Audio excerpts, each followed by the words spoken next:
Hello guys, मैं आनंद वर्मा आप सभी का स्वागत करता हूं आपके अपने YouTube channel before board exam में। दोस्तों, आज हम बात करने वाले हैं क्लास 10 का एनसीईआरटी मैथ और उसमें से बात करेंगे एक्सरसाइज 10.2 का क्वेश्चन नंबर 13 जो अंतिम प्रश्न है इस चैप्टर का, और इसको भी हम नस्ते नाबूद करने वाले हैं। आपके ही नजरों के सामने इसको भी सॉल्यूशन करने वाले हैं उस प्रकार से जिस प्रकार से हमने सभी प्रश्नों का सॉल्यूशन करते आया है। मतलब इजी टाइप से करेंगे, बहुत ही आसान तरीके से करेंगे, स्टेप बाय स्टेप सॉल्यूशन करेंगे और आप देखते रह जाएंगे दोस्तों, और हम उसका उत्तर तक पहुंच जाने वाले हैं। तो चलिए, प्रश्न आपके बीच ये है 13 नंबर कि सिद्ध कीजिए कि किसी वृत्त के परिगत बनी चतुर्भुज की आमने सामने की भुजाएं केंद्र पर संपूरक कोण अंतरित करता है। क्वेश्चन को आप समझेंगे दोस्तों, इसमें क्या बोला है, सिद्ध करने बोला गया है और बोला गया है कि वृत्त के परिगत बनी चतुर्भुज की आमने सामने की भुजाएं, है ना, केंद्र पर संपूरक कोण अंतरित करता है। तो चलिए, इसको आप समझने का प्रयास करेंगे और हम आपको दोस्तों स्टेप बाय स्टेप इसको समझाने वाले हैं। सबसे पहले तो एक हमको वृत्त बनाना होगा। चलिए सर, हमने वृत्त यहाँ पे बना दिया है और इस वृत्त का क्या बोला है दोस्तों, परिगत एक चतुर्भुज है, तो इसके परिगत चतुर्भुज बना देते हैं। कैसे बनेगा चतुर्भुज, तो आप यहाँ पे देखेंगे 4 इसका स्पर्श रेखा होने वाला है और एक यहाँ पे स्पर्श रेखा हो गया, दूसरा स्पर्श रेखा दोस्तों यहाँ पे हो जाएगा और तीसरा स्पर्श रेखा हम ऐसे बना देते हैं और चौथा जो स्पर्श रेखा हम बनाते हैं ऐसे बना देते हैं।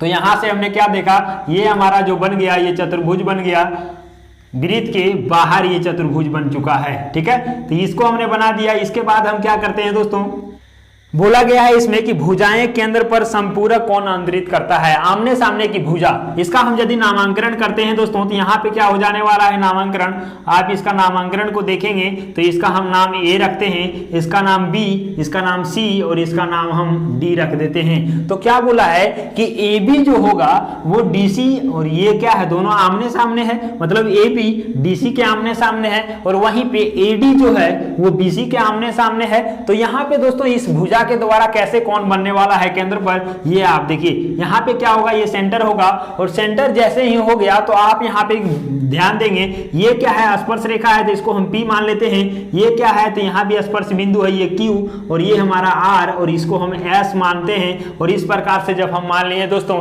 इसके बाद से क्या होने वाला है, AB के द्वारा जो केंद्र पर कोण बनेगा वो इस प्रकार से बनेगा कि यहाँ से हम इसको मिला देते हैं और यहाँ से इसको मिला देते हैं। तो आप यहाँ पे देख पाएंगे कि AB भुजा के द्वारा इस कोण पर जो बनाया गया कोण है ये पूरा कितना है, इतना है ना, ये कोण बना। और साथ ही साथ देखेंगे AB भुजा के सामने कौन सा है, तो ये हमारा DC है और DC से जो कोण बनेगा वो किस प्रकार बनेगा, तो ये जो कोण बनेगा दोस्तों ये किसका बनेगा, तो DC के द्वारा बनेगा भुजा इसका केंद्र पर। और इसके बाद क्या बोला है दोस्तों कि इसके सामने ये AD है और AD के सामने की भुजा क्या है, BC है और इसके द्वारा भी जो कोण बनाया जाएगा ये दोनों बराबर होगा। मतलब सीधा सा कहेंगे दोस्तों तो ये क्या बोला है कि इस चतुर्भुज के सामने का जो कोण बनेगा, AB भुजा है, AB और DC दोनों आमने सामने है और इसके द्वारा जो कोण बनाया जाएगा ये दोनों बराबर होगा। मतलब क्या है कि ये जो कोण बना और ये जो कोण बना दोनों इक्वल होगा। और साथ ही साथ हमको बताना है कि BC और DA के द्वारा जो कोण बनेगा, मतलब ये कोण बनने वाला है तो ये भी दोनों क्या होने वाला है, इक्वल होना है, ये आपको दिखाना है। तो चलिए हम आपको लेकर के चलते हैं इसके सॉल्यूशन के साथ। यहाँ पे ये भी आपको देखने में दोस्तों जटिल लग रहा होगा, लेकिन इसका भी सॉल्यूशन हम हंसते हुए करने वाले हैं। तो चलिए इसको हम यहाँ पे सॉल्व करते हैं। सबसे पहले हम क्या करेंगे दोस्तों, ये हमारा केंद्र हो गया और यहां से इसका हम देखेंगे कि दिया हुआ क्या है। तो देखिए दिया है से चलते हैं, दिया है सिर्फ इतना ही दिया है दोस्तों, क्या दिया हुआ है कि O केंद्र वाले वृत्त के परिगत ABCD एक चतुर्भुज है। तो क्या लिखेंगे, ABCD एक चतुर्भुज O केंद्र वाले वृत्त पर है, या फिर O केंद्र वाले वृत्त के परिगत मतलब चारों तरफ होता है परिगत, ABCD एक चतुर्भुज है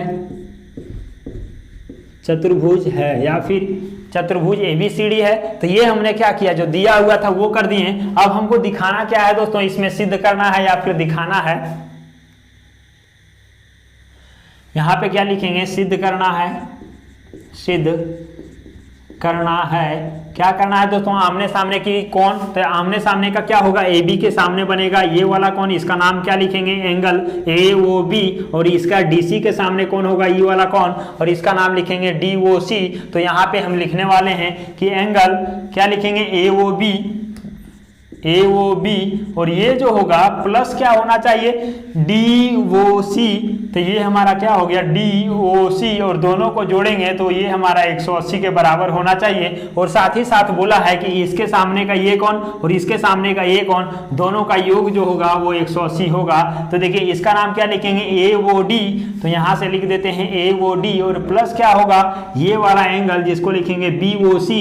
तो यहाँ से हम लिख देते हैं बी ओ सी, और दोनों का जो योग होगा दोस्तों 180 के बराबर होना चाहिए। तो ये दोनों में से किसी एक को हम दिखा देंगे तो ये हमारा सॉल्यूशन हो जाएगा। तो चलिए यहाँ से हम थोड़ा सा और इसमें रचना करने वाले हैं। तो रचना में करेंगे क्या? तो आप इसको देखेंगे कि ये हमारा क्या है? स्पर्श रेखा है ए बी, और किस बिंदु पर स्पर्श कर रहा है? तो पी पर। इसी तरह से यहाँ पे हम क्या करते हैं? जब पी पर स्पर्श कर रहा है दोस्तों, ये इसका केंद्र है, तो यहाँ से हम क्या करते हैं? ये हम मिला दिए, और जैसे ही ये हम मिलाएंगे दोस्तों तो ये क्या होगा? स्पर्श रेखा पर लंब होगा, क्योंकि ये हमारा वृत्त का त्रिज्या है, और वृत्त का त्रिज्या क्या होता है? स्पर्श बिंदु पर पड़ता है, और ये स्पर्श बिंदु पर पड़ेगा, वैसे ही स्पर्श रेखा पर लंब हो जाएगा। तो यहाँ पे ये लंब हो चुका है। दूसरा क्या देखेंगे? ये हमारा BC भी स्पर्श रेखा है, और इसी तरह से हम O से यहाँ पे Q को मिलाते हैं दोस्तों, तो ये जैसे ही मिला तो यहाँ भी हमारा क्या होगा? ये लंब हो जाएगा। और उसी प्रकार से DC भी हमारा स्पर्श रेखा है, और यहाँ से यदि इसको मिला देते हैं तो यहाँ भी हमारा क्या होगा? लंब हो जाएगा। और यहाँ पे दोस्तों सेम प्रोसेस देखेंगे कि ये जो हमारा है इसमें मिलेगा, और ये जैसे मिल गया तो यहाँ भी हमारा क्या होगा? ये लंब हो गया। और जैसे ही ये लंब पड़ गया दोस्तों, आप इसको थोड़ा सा फिगर को देख पाएंगे। तो फिगर इस प्रकार से बन चुका है कि ये जो हमारा फिगर है इसमें त्रिभुज की संख्या बहुत ज्यादा हो चुका है, और एंगल भी यहाँ पे दोस्तों बहुत ज्यादा हो चुका है। लेकिन आपको घबराने की जरूरत नहीं है, क्योंकि हम आपके साथ हैं और यहाँ पे लेकर के चलेंगे। देखिए दोस्तों, टोटल जो एंगल यहाँ पे बन गया है वो 8 एंगल बन गया है, 8 कोण बन गया है। तो इसका नामांकन हम कर देते हैं, आसान हो जाएगा। इसका नाम हम रखते हैं 1, इसका नाम 2, और ये हमारा 3, ये हमारा 4 हो गया, इसको हम 5 रख देते हैं, ये 6 हो गया, और यहाँ पे 7, और अंतिम ये हमारा 8 हो गया है। सबका नाम लिखने में आसान हो गया हमको। और जैसे ही इसका नाम लिख दिए दोस्तों तो आप इसको देख पाएंगे कि ये हमारा नामांकन इसका सॉल्यूशन हो चुका है। इसके बाद हम क्या देखेंगे? थोड़ा सा आपको और ध्यान देना है कि आपको हम बताए थे पर में 10.2 में, उसमें क्या था दोस्तों? किसी भी बाह्य बिंदु से किसी वृत्त पर जो डाला गया स्पर्श रेखा होता है उसकी लंबाई क्या होता है? बराबर होता है। ये तो बात बताए थे सर। तो यहाँ पे आप देखिए कि एक बाह्य बिंदु है, इससे इस वृत्त पर यह स्पर्श रेखा दोनों डाला गया है, और ये दोनों स्पर्श रेखा की लंबाई क्या होगा? बराबर होगा कि नहीं? बिल्कुल होगा। और वही चीज यहाँ पे देखना है दोस्तों, ये हमारा वृत्त है, इसमें आप इधर को नहीं देखेंगे तो ये बिंदु देखिए D है, और ये D क्या है? कोई बाह्य बिंदु है, और बाह्य बिंदु हो गया दोस्तों। तो यहाँ से क्या किया गया है? ये DS और DR दोनों क्या है? स्पर्श रेखा है, और जैसे स्पर्श रेखा हो जाएगा तो इसका जो लंबाई होगा वो दोनों क्या होगा? बराबर, क्योंकि पर में 10.2 से DS और DR बराबर हो जाएगा, दोनों स्पर्श रेखा है। तो ये हमारा जब बराबर हो गया, इसके बाद क्या होगा? आप एक चीज और ध्यान देंगे, हम इसको हम अलग कर रहे हैं। किसको अलग कर रहे हैं? तो देखिए आप यहाँ पे गौर करेंगे, ये हमारा क्या है? D है, ये S है, ये वो है, और यहाँ पे R है। जब हम इसको अलग करेंगे दोस्तों, और यहाँ पे क्या है? D से O तक मिला हुआ है, तो इसको हमने अलग कर दिया साइड में। ये आपको समझाने के लिए कर रहे हैं, आप आसानी से इसको समझ पाएंगे। तो यहाँ पे क्या हो गया? ये DS और DR दोनों क्या हो गया? बराबर हो गया। और आपको एक चीज पता है दोस्तों कि यदि दो समान भुजा हो और उसके सामने का जो कोण होगा वो भी समान होता है, मतलब क्या कहेंगे कि समान भुजा के सम्मुख कोण बराबर होते हैं। तो आप यहाँ पे देखेंगे ये और ये दोनों समान भुजा है, इसके सम्मुख मतलब सामने वाला कोण क्या बनेगा? तो इसके सामने ये कोण बनेगा, और इसके सामने कोण बनेगा तो ये कोण बनेगा, और ये दोनों कोण क्या होगा? बराबर हो जाएगा। कैसे होगा दोस्तों? ये समान भुजा के सम्मुख कोण बराबर होते हैं। ठीक है, ये चीज आपका क्लियर हो चुका होगा। अब हम आपको लेकर के चलते हैं स्टेप के साथ। यहां से हम परमाण में चलेंगे दोस्तों, और परमाण में जैसे ही जाएंगे तो हम लिखेंगे क्या? चूंकि D क्या है? बाह्य बिंदु है, तो DS बराबर DR होगा। कहां से होगा? तो हम लिखते जाएंगे पर में 10.2 से क्या होगा दोस्तों? DS बराबर DR। जैसे ही DS बराबर DR हो गया तो हम जानते हैं कि समान क्या लिखेंगे? समान भुजा के सम्मुख कोण सम्मुख कोण बराबर होते हैं और जैसे ही ये होगा दोस्तों समान भुजा के सम्मुख कोण बराबर, तो ये समान भुजा है इसके सम्मुख कोण, तो ये हो जाएगा DOS और DOR दोनों कोण क्या होगा बराबर। तो यहां से हम क्या लिखेंगे, एंगल DOS बराबर क्या होगा एंगल DOR, ये दोनों क्या होगा बराबर। लेकिन आप कहेंगे कि सर इतना बड़ा लिखने का क्या जरूरत है, जब हमने इस एंगल का नाम ही रख दिया है तो इतना बड़ा तो हमको लिखने का कोई जरूरत नहीं है। जी बिल्कुल नहीं है, लेकिन हम क्या करेंगे, देखिए DOS ये इसका नाम क्या है 1 है ना, और इसका नाम क्या है 2 DOR का, तो यहाँ पे हम क्या लिख देंगे, कोण 1 बराबर कोण 2 लिख दें, कोई दिक्कत होगा क्या, नहीं होगा। इसको हम क्या करते हैं, समीकरण 1 मान लेते हैं। समीकरण 1 मान लिए दोस्तों, कोण 1 बराबर कोण 2 हो गया। अब आप गौर करेंगे कि इसके बाद जो होगा वो क्या होने वाला है, आप देखिए इसको भी अलग करेंगे दोस्तों, तो वही प्रोसेस यहाँ पे लगने वाला है। कैसे लगेगा, तो ये जो C बिंदु है ये क्या है, कोई बाह्य बिंदु है।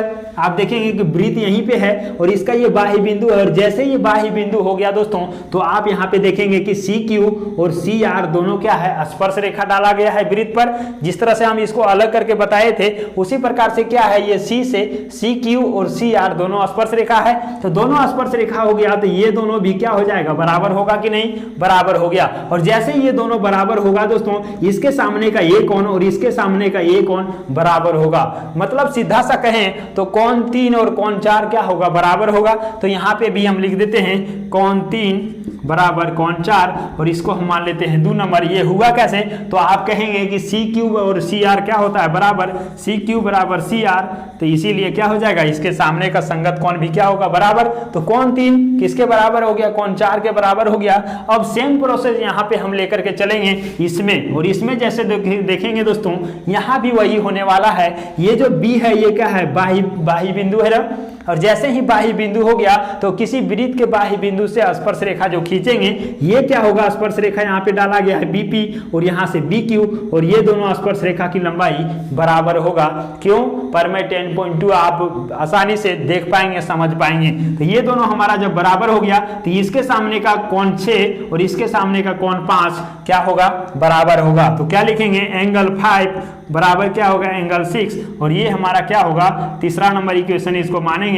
ये कैसे हुआ दोस्तों, तो आप यहाँ पे देख पाएंगे कि BP बराबर BQ है, इसीलिए यहाँ पे लिख देते हैं BP बराबर BQ, और जैसे ही भुजा बराबर है तो उसके सामने का कोण भी बराबर होगा। ठीक है, तो यहां से ये क्लियर हो चुका है आपका। अब यहां पे लेकर के चलते हैं, अगला जो स्टेप होगा इसमें होगा, किसमें, APOS में। और इसमें जैसे ही देखेंगे दोस्तों, यहाँ पे एक चीज आपको यहाँ दिख गया होगा कि ये जो है बिंदु A वो क्या है, किसी बाह्य बिंदु है, और जब भी बाह्य बिंदु यहाँ पे हो जाएगा तो क्या करते हैं, ये बाह्य बिंदु से किसी वृत्त पर जो स्पर्श रेखा होता है उसका लंबाई बराबर होता है। तो यहाँ पे स्पर्श रेखा होगा कौन सा, तो AP और AS दोनों क्या होगा, स्पर्श रेखा होगा। तो ये यहाँ पे आप देखेंगे दोस्तों, ये हमारा AP है और ये हमारा AS है, दोनों स्पर्श रेखा खींचा गया है, तो इसका भी लंबाई बराबर होगा पर में 10.2 से। और जैसे ही ये दोनों हमारा इक्वल हो गया तो यहाँ पे हम सीधा सा लिख देंगे कि ये भुजा बराबर है इसके, तो इसके सामने का कोण 7 और इसके सामने का कोण 8 दोनों क्या होगा, बराबर हो जाएगा। तो चलिए क्या लिखेंगे दोस्तों, कोण 7 बराबर कोण 8 लिख देंगे, और ये भी हमारा क्या होगा, बराबर। इसको हम समीकरण 4 मानते हैं। और ये बराबर हुआ कैसे, तो ये AP और AS बराबर है, इसीलिए तो लिखेंगे AP बराबर AS, तो इसके लिए क्या हो गया, ये भी बराबर हो गया। अब यहां से तो क्लियर हो गया, ये चीज तो यहां तक कर लिए, लेकिन हमारा अभी तक सॉल्यूशन हुआ नहीं है, लेकिन अब होगा। देखिए कैसे होने वाला है। आपको पता है दोस्तों कि कोई भी केंद्र है और इस केंद्र से जो कोण बनता है वो आप जानते हैं कि एक तरफ ये रेखा है और इसमें एक बिंदु है, और इस बिंदु से यदि हम कोण अंतरित करेंगे तो एक तरफ जो कोण बनता है वो 180 का बनता है। लेकिन ये यदि पूरे चाप खींच दें और पूरा जो एंगल बना दें, ये हमारा 360 डिग्री का बनता है कि नहीं, जी बिल्कुल बनेगा। पूरा जो कोण होता है ये 360 का होता है। और यहाँ पे आप देख पाएंगे दोस्तों, ये हमारा क्या है, सेंटर है, और यहाँ से यदि ये पूरा हम यहाँ पे कोण खींचेंगे ऐसे करके, तो आप यहाँ पे देख पाएंगे कि ये टोटल 360 डिग्री का बनने वाला है। बनेगा कि नहीं, बिल्कुल बनेगा। और ये हमारा जब 360 डिग्री का बन गया तो वही चीज हम यहाँ पे लिखने वाले हैं। क्या लिखेंगे दोस्तों, और यहाँ पे कौन कितना है तो 8 तक बन रहा है ना, तो सभी को जोड़ करके 360 डिग्री बराबर कर दें। तो चलिए कर देते हैं। क्या क्या लिखेंगे तो angle 1 plus angle 2 plus angle 3 plus angle 4 और plus angle 5 plus angle 6 plus angle 7 plus में क्या होगा एंगल 8 बराबर क्या होगा 360 डिग्री। भाई ये तो यहाँ पे लाइन लग चुका है ना। क्या किए 1 से लेकर के 8 तक और ये सभी 8 कोनों को हमने जोड़ करके 360 डिग्री के बराबर कर दिया, क्योंकि यहाँ पे जो होता है पूरा कोण ये हमारा 360 डिग्री का बनता है। पूरे कोण को हमने क्या किया जोड़ दिया है। अब यहाँ पे करेंगे क्या सर, ये 8 कोण तो हमारा जुड़ गया, लेकिन इसके बाद करना ये है दोस्तों कि देख रहे हैं हम इसमें से क्या है, दो चीज बराबर है। कौन, 1 2 के बराबर, 3 4 के बराबर, 5 6 के बराबर और 7 जो है वो 8 के बराबर है। तो यहां से लेकर के चलने वाले हैं। स्टेप हमारा क्या होगा, अगला जो स्टेप होगा ये 1 2 के बराबर है ना, तो क्या हम इस 1 के जगह पर 2 लिख सकते हैं क्या। देखिए कौन 1 बराबर कौन 2 है, तो इस 1 के जगह पर 2 लिख सकते हैं। देखिए तो आसानी से लिख दें, क्योंकि दोनों बराबर है तो 1 लिखें या फिर 2 लिखें, क्या होगा 1 2 के बराबर है तो कौन 2 लिख दिए और इस कौन 2 को यहीं पे रख देते हैं। प्लस क्या है कौन 3 और कौन 4 है ना, तो आप देखेंगे ये हमारा कौन 3 है और कौन 4 है, तो देखिए कौन 3 को तो यहीं रहने देते हैं। लेकिन दोस्तों आप क्या करेंगे, कौन 4 को हम क्या लिख सकते हैं, तो कौन 4 कौन 3 के बराबर है तो इसको हम कौन 3 लिख दें, कोई दिक्कत नहीं, क्योंकि 4 और 3 क्या है बराबर, तो 4 की जगह 3 भी लिख दिए। इसी प्रकार से 5 और 6 हमारा क्या है इक्वल है। और आप यहाँ पे देख पाएंगे ये 5 और 6 है ना, तो क्या करते हैं 5 को हम चेंज कर देते हैं किसके बराबर है 6 के बराबर, तो यहाँ पे हम लिख देंगे कौन 6 और ये हमारा एंगल 6 रहेगा ही। और प्लस दोस्तों यहाँ पे भी आप देखेंगे कि 7 और 8 है और 7 और 8 दोनों बराबर है, तो दोनों में से हम किसी एक को चेंज करेंगे। ये हमारा 8 है, ये हमारा 7 है, तो देखिए ये तो 7 हमारा रहेगा ही, लेकिन दोस्तों 8 को हम क्या लिख सकते हैं, तो ये कौन 8 है इसको हम कौन 7 लिख सकते हैं क्या, बिल्कुल लिखेंगे, क्योंकि दोनों हमारा क्या है बराबर है। तो कौन 8 के जगह पर हम कौन 7 कर देते हैं और कौन 7 दोस्तों कर दिए, तो इस प्रकार से हमारा बन गया और ये हमारा 360 डिग्री आ गया। लेकिन इसके बाद क्या होगा, हमने यहाँ पे क्या किया एक बार और आप समझेंगे, इतना सारा दिया हुआ था कौन 8 तक, इसमें से हमको पता है कि 2 कौन जो है आपस में बराबर है, 1 2 के बराबर है, 3 4 के बराबर, 5 6 के बराबर और 7 जो है 8 के बराबर है। तो वही यहाँ पे हम किए दोस्तों, 1 और 2 दोनों बराबर था तो इसको 1 को चेंज कर दिए, 3 और 4 बराबर था तो इसको हमने चेंज कर दिए, 5 और 6 बराबर था तो इसको चेंज कर दिए और इसी प्रकार से 7 और 8 है तो इसको हमने चेंज कर दिए और एकक को सब में हम चेंज कर दिए हैं।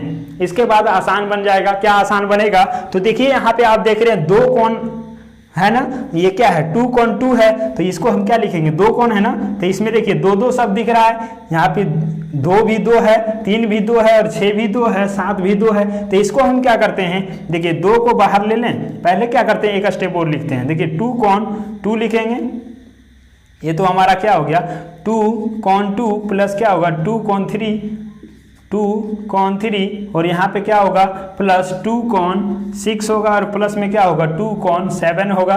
ठीक है 2 कौन 7 हो गया, बराबर क्या हो जाएगा 360 डिग्री। और सभी में जब 2 दिख रहा है दोस्तों, इसे हम क्या करते हैं 2 को बाहर ले लेते हैं और 2 को जैसे ही बाहर लेंगे हमारा जो फंडा है वो चेंज हो जाने वाला है। कैसे होगा, इसके बाद हम यहाँ पे लिख रहे हैं, देखिए 2 सबसे बाहर आ गया तो यहाँ पे बचा क्या कौन 2 बच गया, तो इसको हम कौन 2 लिखेंगे, प्लस क्या बचेगा कौन 3 बचेगा, तो यहाँ पे कौन 3 लिख लेते हैं और प्लस क्या बचता है तो कौन 6 और कौन 7, तो यहाँ पे बचा कौन 6 प्लस में क्या होगा कौन 7 और बराबर में क्या होगा दोस्तों, ये तो 360 डिग्री होगा ही। तो ये हमने क्या कर दिया 360 डिग्री कर दिया। अब यहाँ से क्या होता है, अब देखिए ये जब दोस्तों यहाँ पे 2 हमने कॉमन ले लिया है, इसके बाद क्या होगा, तो इसके बाद ये हो जाने वाला है, ये 2 यहाँ गुना में है और उधर ले जाएंगे तो भागा में हो जाएगा और भागा में क्या होगा दोस्तों आप यहाँ पे देख पाएंगे क्या हो जाने वाला है। देखिए 2 को यहाँ रख देते हैं, ये तो कौन रहेगा 2 कौन 3 कौन 7, ये 6 है और कौन क्या है 7 है, तो इसको हम यहीं रखते हैं और ये हमारा 360 और ये जो 2 गुना में था इधर आकर के भागा लग चुका है और 360 बटा 2 होगा और जैसे ही हम भागा देंगे 2 से ये हमारा कट जाने वाला है और कट करके क्या आएगा आप देखिए यहाँ पे कौन 2 प्लस कौन 3 प्लस कौन 6 और प्लस क्या होगा कौन 7 बराबर क्या होगा 180 डिग्री, क्योंकि इसको हम 2 से भागा देंगे तो ये हमारा 180 के इक्वल होगा। और जैसे ही ये हमारा आ गया दोस्तों आप यहाँ पे देख पाएंगे कि अब हम आंसर के करीब पहुंच चुके हैं, मतलब अब हमको यहाँ से दिखने लगा है कि हम हमारा आंसर आ चुका है। कैसे आया दोस्तों, आप देखिए कि एंगल 2 और 3 को यदि आप गौर से देखेंगे